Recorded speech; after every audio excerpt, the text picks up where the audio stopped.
ખાલી 5 ગામડા આપશે ને તો આપણને સંતોષ છે. ભગવાન દ્વારિકાનો નાથ કૃષ્ણ વિષ્ટિ માટે આવે છે. વિષ્ટિ એટલે સમાધાન. હસ્તિનાપુરમાં દ્વારિકાનો નાથ સમાધાન માટે આવે છે. ધૃતરાષ્ટ્રને સમજાવવા માટે આવે છે. ધૃતરાષ્ટ્રે વિદુરને બોલાયા અને કહ્યું કે હે વિદુર, આ પાંડવો દ્વારિકાનાથ કૃષ્ણને વિષ્ટિ માટે મોકલે છે અને કદાચ દ્વારિકાનો નાથ આવે અને કદાચ એમ કહે કે તમે ભાઈ ભાગ આપો તો આપણે શું કરવાનું, શું કહેવાનું? વિદુરે જે નીતિની વાતો હોય, જે નીતિની વાતો હતી એ વાતો કરી. મહારાજ, તમે જો મને પૂછતા હો તો હું કહું. કહો વિદુરજી, તમારે થોડો ઘણો ભાગ તો પાંડવોને આપવો જોઈએ. રાજ્યાધિકારથી તમે પાંડુપુત્રોને વંચિત કરો એ યોગ્ય નથી. અને મહારાજ ધૃતરાષ્ટ્ર, તમે એ ન ભૂલો કે રાજા પાંડુની અનુપસ્થિતિમાં એમના સ્વર્ગવાસ પછી એમના પ્રતિરૂપે તમને સત્તા ઉપર બેસાડ્યા છે. પ્રતિનિધિ રૂપે. અધિકાર તો પાંડુપુત્રનો છે. તમે પૂછો છો એટલે કહું છું.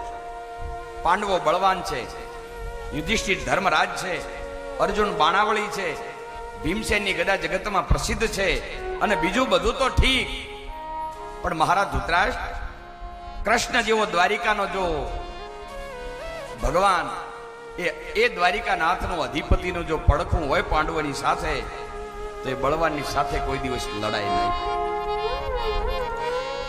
બળવાનની જેને સહાય હોય ને એની સાથે લડાય નહીં. વિદુરે નીતિની વાત કહી. વિદુરે કહ્યું કે મહારાજ ધૃતરાષ્ટ્ર, તમે તમારા પુત્ર દુર્યોધનની વાત ન માનો, તમે એની વાત ઉપર ન ચાલો. દુર્યોધન કળિયુગનો અવતાર છે.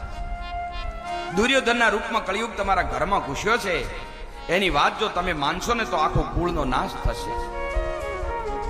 આ વાત કોઈએ દુર્યોધનને જઈ અને કહી કે વિદુર કાકા તો તને કળિયુગનો અવતાર કહે છે. એટલે ક્રોધથી ધુઆપુઆ થતો દુર્યોધન વિદુર પાસે આવે છે અને વિદુરને ગાળો આપવા માંડ્યો. ખાય છે અમારું અને ભલું ઈચ્છે છે પાંડવોનું. એ સિપાહીઓ, આને ધક્કા મારી મારીને બહાર કાઢો. રોટલો આપણે ખવડાવીએ છીએ અને રાજ દેવાની વાતો કરે છે પાંડવોને. બાપ દુર્યોધન પાસે શું અપેક્ષા રખાય? આજ અપેક્ષા રખાય ને બીજી શું અપેક્ષા રખાય? દુર્યોધન આવી જ વાતો કરે. જે અંદર પડ્યું હોય ને એ જ બહાર આવે. કારણ કે માણસની જે આ મગજની અંદર જે કચરા પેટી છે ને એમાં બધું આવું જ ભર્યું છે અને જે ભર્યું હોય એ બહાર આવે. વિદુર ભક્ત છે, શાંત રહ્યા. દુર્યોધન જ્યારે આવા કડવા વાક્યો બોલવા લાગ્યા ત્યારે વિદુરે કહ્યું, દુર્યોધન, તમે રોટલો ખવડાવો છો એટલે ગમે એવું તમને સારું લાગે એવું હું જો ભાષણ કરું એ અપેક્ષા મારી પાસે ન રાખશો. ચાપલુસી કરવા માટે હું ખોટું બોલો એ માનો હું વિદુર નથી. આ તો તમારા પિતાએ મને પૂછ્યું એટલે મારે જે સાચી વાત હતી, જે નીતિની વાત હતી એ મેં કહી. વાલા, મને ધક્કા મારી અને બહાર કાઢવાની કઈ જરૂર નથી. હું જાતે ચાલ્યો જઈશ. મને બોલાવવામાં આવ્યો એટલે હું આવ્યો.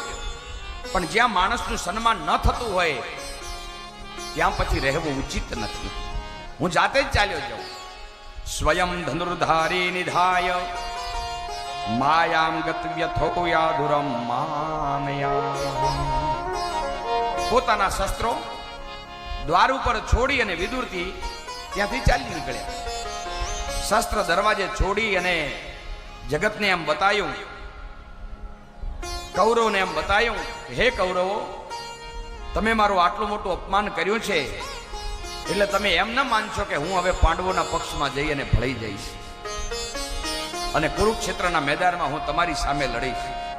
પાટલી બદલવાનો રિવાજ એ જમાનામાં ન હતો. એ રિવાજ અત્યારે છે. માણસ પહેલા બોલે અને પછી છાપામાં જાહેરાત આલે કે મારું બોલેલું હું પાછું ખેંચું છું. એના કરતા તું જ પૂરું થાય. દુર્યોધન, શકુની, દુશાસન, આ બધા દુર્યોધને મિત્રોને ભેળા કર્યા.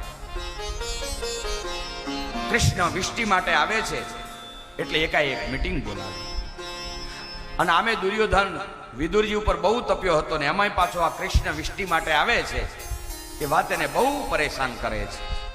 દુર્યોધન બોલ્યો કે મામાશ્રી, આ વાસુદેવ શું કામ આવે છે? જો મામા, એને જો આવી અને ગરબડ કરીને તો હું એને કેદ કરીશ, જેલમાં પૂરી દઈશ. મામા શકુની લંગડાતા લંગડાતા લંગડાતા આવ્યા પોતાના ભાણજા પાસે. ભાણજા, જરા સમજદારીથી કામ લે. દ્વારિકાનો નાથ કૃષ્ણ વાસુદેવ વિષ્ટિ માટે આવે છે, એ વિષ્ટિ આપણાને માન્ય નથી, સમાધાન શક્ય નથી. અને સમાધાન શક્ય નથી એટલે યુદ્ધ થવાનું જ છે. અને યુદ્ધ જો અનિવાર્ય બનશે તો પાંડવો ભગવાન કૃષ્ણની સહાય માંગશે અને પાંડવોની મદદ કરશે. તો વાસુદેવ આપણા સંબંધી છે. જો તારી દીકરી જે લક્ષ્મણા છે ને, એના વિવાહ એના દીકરા શામ સાથે કર્યા છે. એટલે એક નાતે આપણો એ વેવાઈ થાય એટલે આપણે વેવાઈનો લાભ લેશું, આપણે સહાય માંગવાની. કૃષ્ણ આવે છે અને એનું એટલું ધામધૂમથી સ્વાગત કરો કે આપણા ઉપર પ્રસન્ન થઈ જાય. આખું હસ્તિનાપુર શણગાર્યું છે, આખું હસ્તિનાપુર. ઠેર ઠેર કમાનો ઊભી કરી છે, રાજમાર્ગને શણગાર્યો છે, આખું હસ્તિનાપુર શણગાર્યું. અને દ્વારિકાનો નાથ સોનાનો રથ લઈ અને આજ પાંડવોની વિષ્ટિ માટે આવે છે. જુઓ, આહા, આખા નગર હસ્તિનાપુરના લોકો આમ ટોળે વળ્યા છે. દ્વારિકાનો નાથ આવે છે, દ્વારિકાનો નાથ આવે છે. એકબીજા પૂછે છે, હા દ્વારિકાનો નાથ આવે છે, હા ભાઈ. અને એ સમયે દ્વારિકાનાથની વાત જાણી અને નાની નાની દીકરીઓને સામૈયા ઉપડાવ્યા છે. કુંવારિકાઓ સામૈયા લઈ અને ભગવાન કૃષ્ણ જ્યાં આવે છે ને એની સામે સામૈયા લઈ અને બધા જાય છે. વિદુરજી ઊભા ઊભા ઊભા ઊભા પોતાના પત્ની સુલભાની સાથે આમ ઊભા છે. અને એ સમયે એ જુઓ મંગલ કંઠ સુણાય મોહન મારો આવે છે. જુઓ મંગલ કંઠ સુણાય મોહન મારો આવે છે. જુઓ મંગળ કંઠ સંભળાય મોહન મારો આવે છે. જુઓ મંગલ કંઠ સંભળાય મોહન મારો આવે. દ્વારિકાનો નાથ આવે છે એમ બધાને ખબર પડી એટલે આખા હસ્તિનાપુરના લોકો આહાહા, હમણાં દ્વારિકાનો નાથ આવશે. જય હો મારા સાંભળિયાની જય હો. ભક્તો આમ નાચે છે, આહાહા, દ્વારિકા નાથના દર્શન થશે. ભક્તો હાથમાં ફૂલો લઈને ઊભા છે, કોઈ અક્ષત લઈને ઊભા છે, કોઈ અબીલ ગુલાલ લઈને ઊભા છે. દીકરીઓ નાની નાની સામૈયા લઈ અને ઊભી છે. અને દ્વારિકાનો નાથ રથ ઉપર આવે છે. ભગવાન આવી રહ્યો છે. અને ભગવાન આવે છે કઈ રીતે ખબર પડે? ધીરે ધીરે ધીરે સોનાના રથના પેલા જે ઘોડા છે ને એ ચાલે છે અને રથની જે પેલી ઘંટડીઓ છે નાની નાની એ વાગે છે. અને જ્યાં ઘંટડીઓ રણકવા લાગી એટલે હસ્તિનાપુરના લોકોને થયું કે